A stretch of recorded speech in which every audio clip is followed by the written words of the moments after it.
ഈ കർക്കിടക മാസത്തിലെ നമുക്ക് വീട്ടിൽ തന്നെ വളരെ വേഗത്തിൽ വീട്ടിൽ തന്നെയുള്ള കുറച്ച് സാധനങ്ങളൊക്കെ എടുത്തിട്ട് ഉണ്ടാക്കാൻ പറ്റുന്ന ഒരു ഔഷധ കഞ്ഞിയാട്ടോ ഇത്. അപ്പോൾ എന്തൊക്കെ വെച്ചിട്ട് ഉണ്ടാക്കിയെന്ന് ഞാൻ കാണിച്ചു തരാം. ഒരു 7 ദിവസം ഇത് കറക്റ്റായിട്ട് കഴിച്ചാൽ നമുക്ക് ശരീരത്തിനൊക്കെ വളരെ നല്ലതാണേ.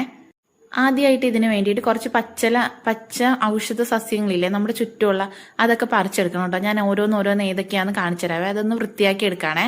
ആദ്യം തന്നെ വേണ്ടത് മുക്കുറ്റിയാണ്, പിന്നെ വേണ്ടത് ആടലോടകത്തിന്റെ ഇലയാണ്, പിന്നെ മുയൽ ചെവിയൻ, പിന്നെ ചെറുള എന്ന് പറഞ്ഞിട്ട് ഇതായി കാണിക്കുന്നത്, പിന്നെ നമ്മുടെ ബലിക്കറുകയില്ലേ അത് വേണം, പിന്നെ വേണ്ടത് കീഴാർ നെല്ലി എന്ന് പറഞ്ഞിട്ട് ഇങ്ങനെ താഴെ ഇങ്ങനെ നെല്ലിക്ക പോലെ ചെറിയ ചെറിയ അത് വേണം, പിന്നെ തുമ്പ വേണം, പിന്നെ നമുക്ക് കയ്യുണ്ണി അതൊക്കെ ഉണ്ടെങ്കിൽ അതൊക്കെ വേണം കേട്ടോ. ഇപ്പം ഞാൻ എടുത്തിരിക്കുന്ന ഇത്രയും സാധനങ്ങളാണ്. അതൊക്കെ എടുത്ത് ക്ലീൻ ആക്കി എടുക്കാണ് കേട്ടോ. അപ്പോൾ ഓരോന്ന് എടുത്തിട്ട് മണ്ണും ചെളിയൊക്കെ ഉണ്ടാവും നമ്മൾ പറിച്ചെടുക്കുമ്പോഴത്തേക്കും.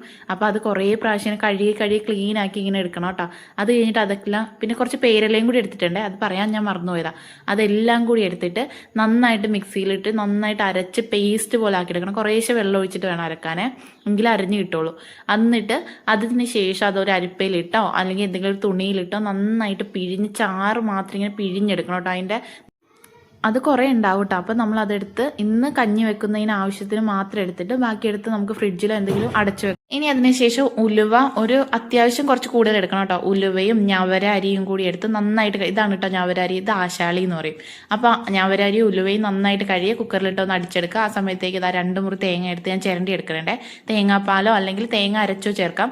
അപ്പോൾ തേങ്ങയുടെ അകത്തേക്ക് കുറച്ച് നല്ല ജീരകം കൂടി ഇട്ടിട്ട് നന്നായിട്ട് അരക്കുക. അതിനുശേഷം ഇതിലേക്ക് കുറച്ച് ആശാളിയും കൂടി ചേർത്ത് പിന്നെ ഒന്നുകൂടി വേവിച്ചെടുക്കുക. ഈ പച്ചമരുന്നും കൂടി ഒഴിച്ച് അത് നന്നായിട്ട് തിളച്ച് ഒന്നുകൂടി ആ അരിയിലേക്ക് പിടിച്ച് കഴിയുമ്പോൾ പിന്നെ ഈ അരച്ച് വെച്ചിരിക്കുന്ന അരപ്പും കൂടി ചേർത്തിട്ട് ആവശ്യത്തിൽ ഇത്തിരി കൂടുതൽ നെയ്യൊക്കെ ഇട്ടാൽ നല്ല ടേസ്റ്റ് ആയിരിക്കും കേട്ടോ.